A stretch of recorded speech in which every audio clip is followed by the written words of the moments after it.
நமஸ்காரம். பெரிவா சரணம். ஹர ஹர சங்கரா, ஜெய ஜெய சங்கரா, காஞ்சி சங்கரா, காமகோடி சங்கரா, பெரிவா சரணம். இன்றைக்கும் பெரிவாளுடைய அற்புதத்தில் ஒன்று சொல்லலான்னு இருக்கேன். இது பெரிவா மடத்தில் இருக்கும்போது நடந்தது. எப்படின்னா, ஒரு பாட்டி இருக்கா, மடத்துக்கு அடிக்கடி வந்துட்டு போவா. அந்த பாட்டி ரொம்ப அபிப்பிராயம், பெரியவான்னா அவளுக்கு உயிர். எல்லாம் எதுவாக இருந்தாலும் பெரியவா கிட்ட சொல்லாமல் செய்ய மாட்டாள். அந்த பாட்டிக்கு ஒரு பேத்தி இருந்தாள். அந்த பேத்தியை இந்த பாட்டி தான் எடுத்து வளர்த்துன்னு இருந்தா. ஏன்னா அவள் அப்பா அம்மா சின்ன வயசுலேயே தவறி போயிட்டு, அவளுக்கு படிப்பெல்லாம் பெருசாக ஏறலை. பட் இருந்தாலும் ஏதோ படிச்சுன்னு இருந்தா. இந்த பாட்டிக்கு அப்பப்போ உதவி செய்கிறதுக்கு எல்லாம் பண்ணின்னு இருந்தா. அந்த பாட்டி காலம் போயிட்டே இருக்கும்போது அவளுக்கு கல்யாண வயசில் வந்துடுத்து. ஒரு பையனை பார்க்கலாம் அப்படின்னு ஏதோ பாட்டி எடுத்து செய்யும்போது பெரியவா கிட்ட இந்த மாதிரி பேத்திக்கு இந்த மாதிரி இருக்குது, நான் ஆரம்பிக்கலான்னு இருக்கேன் அப்படின்னோடனே, சரி நல்லபடியாக செய்யணும். அப்படி ஜாதகம்லாம் பார்க்கும்போது கிட்டி முட்டி ஒன்று செட் ஆகுது. ஆனால் மாப்பிள்ளையாத்துக்காரா 8 வடை செயின் போடணுன்னு சொல்லியிருக்கா அப்படின்னோடனே இந்த பாட்டிக்கு கொஞ்சம் நெருடலாக இருந்தது. நம்மளே பைசா இல்லாமல் இருக்கும், இப்போ 8 வடை செயினுக்கெலாம் எங்கே போகிறது? ஆனால் இந்த பாட்டிக்கு இந்த வரனை விட பிடிக்கல. ஏன்னா நல்ல பையன், கவர்மெண்ட் ஹாஸ்பிட்டலில் கவர்மெண்ட் வேலையில் இருக்கான், உத்தியோகத்தில் நல்ல சம்பளம் அப்படின்னோடனே இந்த பாட்டிக்கு சரி இதை விட்டால் நம்மளும் வயசாகிட்டே இருக்குது, இவளுக்கு காலகாலத்தில் ஒன்று பண்ணி விட்டுருனா நம்மளுடைய கடமை முடிஞ்சிடும்னு மறுநாளுக்கு பெரியவா கிட்ட இந்த மாதிரிலாம் நடந்ததை சொல்லி, பெரியவாளே நீங்கள் தான் எனக்கு அனுகிரகம் பண்ணணும் அப்படின்னோடனே, நீ என்ன நினச்சின்னு இருக்க? என்கிட்ட கேட்டால் நானே அன்னார கட்சி வரவாகிட்டேருந்து நானே இப்போ பண்ணிட்டுருக்கேன், என்கிட்ட எப்படிம்மா இவ்வளோ பைசா இவ்வளோலாம் கேட்குறேன்? அப்போ அந்த பாட்டி ஒரு அட்வைஸ் கொடுக்குறான்.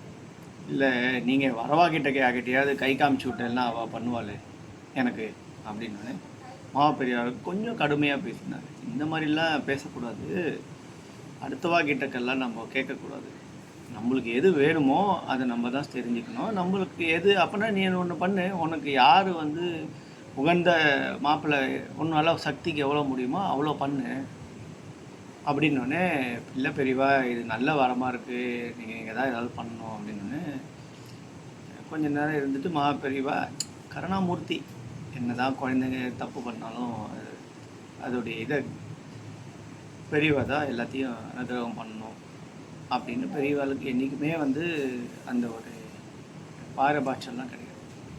சரி ஓகே, நீ என்ன பண்ணு, உன் பேத்தியை கூட்டிகிட்டு ஒரு வாரத்துக்கு நம்ம காமாட்சி அம்மன் கோயிலுக்கு போயிட்டு ஒரு 9 பிரதர்ஷனம் பண்ணிவிட்டு அவன் பேரில் ஒரு அர்ச்சனையை பண்ணிடுவான் அப்படின்னோடனே, இது டெய்லி சிரத்தையாக பண்ணின்னு இருந்தா. ஒரு 2 நாளைக்கு பண்ணால், 3 நாளைக்கு பண்ணால், 4வது நாளுக்கு ஏதோ நடக்குமே அப்படின்னு சொன்னலே, யாரும் ஒன்றும் சொல்லலேன்னு அடிக்கடி மடத்துக்கும் வந்துட்டு போவாள். ஏன்னா காஞ்சி காமக்கொடி பீடம் பெரியவா கிட்டக்க நான் இன்றைக்கி பண்ணிட்டேன் அப்படின்னா, சரி சேமமாருன்னு சொல்லுவாள். ஏன்னா இந்த பெரியவா யாராவது வருவா கை காமிச்சு விடுவாளேன்னு பார்த்தா செய்ய மாட்டேன்றாரு. பாட்டிக்கு ஒரு வருத்தம். ஆனால் மனசுக்குள்ளேயே வச்சுன்னு, கருணாமூர்த்திக்கு இது தெரியாமல் இருக்குமா? அவள் கடைசி வரைக்கும் போட்டோன்னு விட்ருக்கான். வெள்ளிக்கிழமையும் வந்தது. அன்றைக்கும் காத்தால் பேத்தியை கூட்டிட்டு பாட்டி பிரதர்ஷனம் பண்ணுறதுக்கு காமாட்சி அம்மன் கோயிலுக்கு போனான். அப்போ பாட்டி சொல்கிறா, என்னடி இன்றைக்கி கடைசி நாள், எதுவுமே நடக்க மாட்டேங்கிறது, பெரியவா அருள் பண்ணணுமே அப்படின்ட்டு வருத்தத்தோடு, சரி நம்ம வேலையை பண்ணுவோம் அப்படின்ட்டு பாட்டி பேத்தியை கூப்பிட்டு சுற்றின்னு இருக்கா, பிரதர்ஷனம் பண்ணின்னு இருக்கா. அப்போ என்னாச்சுன்னா, இந்த பேத்தி காலில் ஒன்று தடுப்பட்டது. என்ன பட்ட டக்குன்னு கிளிட்டரிங் மினுக்கிறது. அப்புறம் குனிஞ்சு பார்த்தா ஒரு இவாளுக்கு என்ன தேவையோ அது கீழே இருக்குது, அதாவது 8 வடை சாதம். இந்த பாட்டிக்கு பேத்திக்கும் ஒரு செகண்ட் புரியல. உடனே இந்த பாட்டி என்ன சொன்னா, அதான் மனிதனுடைய குணம் அப்படிங்கிறது எடுத்து தன்னுடைய முந்தாளியில் முடிச்சுட்டு கடகடன்னு ஓடி வந்துட்டான் இடத்துல இருந்து. பிரதட்சணம் முடிக்கலை, ஒரு பிரதட்சணம் முடிக்காமலே வந்துட்டாங்க. கிளம்பி பெரியவாளை பார்க்க வந்துட்டான். இப்போ இந்த மீன் டைம் அங்கே ஒரு பணக்கார ஒரு தம்பதிகள் 2 பேரும் வந்திருந்தாங்க. அந்த மாமி வந்து கழுத்தில் காதில் எல்லாம் நல்லபடியாக நிறையா போட்டுருந்தாங்க. ஒரு வசதியானவாளாக தெரியாது. பெரியவாளுக்கு நமஸ்காரம் பண்ணால் எல்லாரும். பெரியவா கேட்டால் என்னம்மா என்ன இல்லை பெரியவா, இந்த மாதிரி எனக்கு பொண்ணுக்கு கல்யாணம் நிச்சயம் பண்ணியிருக்கேன். வரன் கிடைக்கிற வரைக்கும் ரொம்ப கஷ்டமாக இருந்தது. அதனால் காமாட்சி அம்மனுக்கு வேண்டினேன், உனக்கு வந்து ஒரு 8 வர செயினை வந்து நான் ஒரு காணிக்கையாக செலுத்துகிறேன், என் பொண்ணுக்கு ஒரு மாங்கல்ய பிச்சை கொடு அப்படின்னோடனே இப்போ அது கிட்டி முட்டி வந்துடுது நல்லபடியாக. அதான் 8 வர செயின் எடுத்துன்னு வந்திருக்கேன், காமாட்சி அம்மனுக்கு போடணும். சரி சேமமாக போய் போட்டு வந்துடு, அவகிட்ட செய் அப்படின்னோடனே இவரும் கிளம்பி போயிடுவோம். இந்த மாமியும் போயிட்டு இந்த மாமி வந்து பண்ணி முடிச்சுட்டு வந்துடுவா அப்படின்னு இந்த பாட்டி பேத்தியோட உள்ளே வந்துட்டா. உள்ளே வந்து ஓரமாக நின்று இருக்கா இந்த பாட்டி. அப்போ அந்த மாமி கொஞ்ச நேரம் போயிட்டு ஒரு மணி நேரத்தில் அழுதுண்டே ஓடி வந்தா.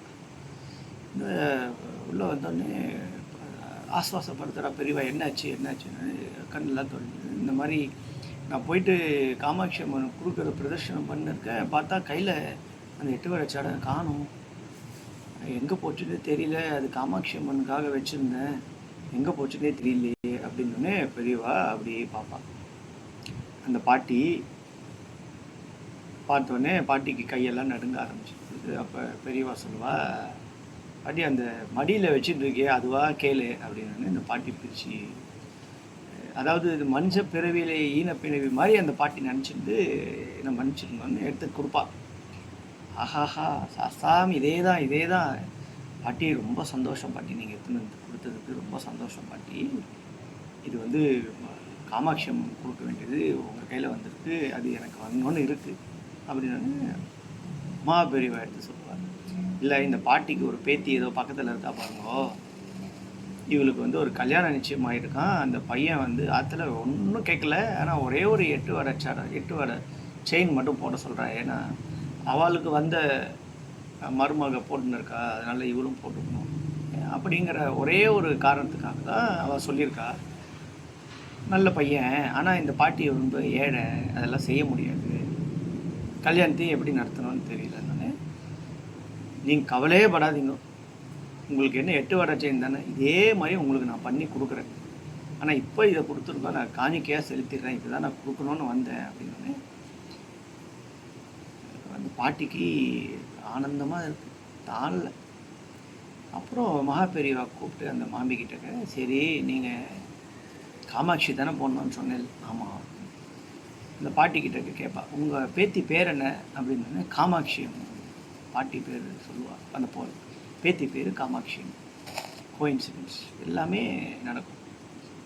அப்புறம் அந்த மாமி சொல்லுவாள், நீங்கள் கவலைப்படாதீங்க, உங்கள் பொண்ணுக்கு உங்கள் பேத்திக்கு கல்யாணத்தையும் பண்ணி வைக்கிறேன், சீர் சிரத்தை எல்லாம் சிரத்தையாக பண்ணுவோம், கவலையே படாதீங்க, உங்கள் அட்ரஸ் எல்லாம் பண்ணுங்க, நோட் பண்ணிட்டு.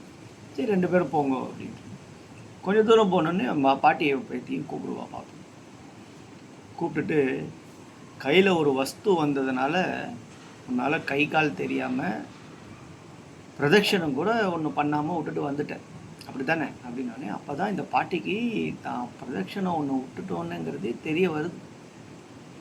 உடனே என்னை மன்னிச்சிருங்க நமஸ்காரம் சாஸ்திரம், சரி ஒன்றும் பண்ணல, போயிட்டு பிரதட்சணத்தை முடிச்சுட்டு காமாட்சி அம்மனுக்கு விளக்க போட்டுட்டு ஒரு அர்ச்சனையை பண்ணிவிட்டு நல்லபடியாக சேமமாக நடக்கும் அப்படின்னு வேண்டிட்டு போ, எல்லாம் காமாட்சி பார்த்துப்பான் அப்படின்னு சொல்லி பெரியவா முடிப்பாள். ஸோ இதனால் என்ன நம்மளுக்குன்னா, நம்மளும் மனித பிறவி தான். அந்த ஒரு செகண்ட் வஸ்து நம்ம கையில் வந்துடுதுன்னா அதெல்லாம் வந்து பாவமும் சேர்ந்து வரும்.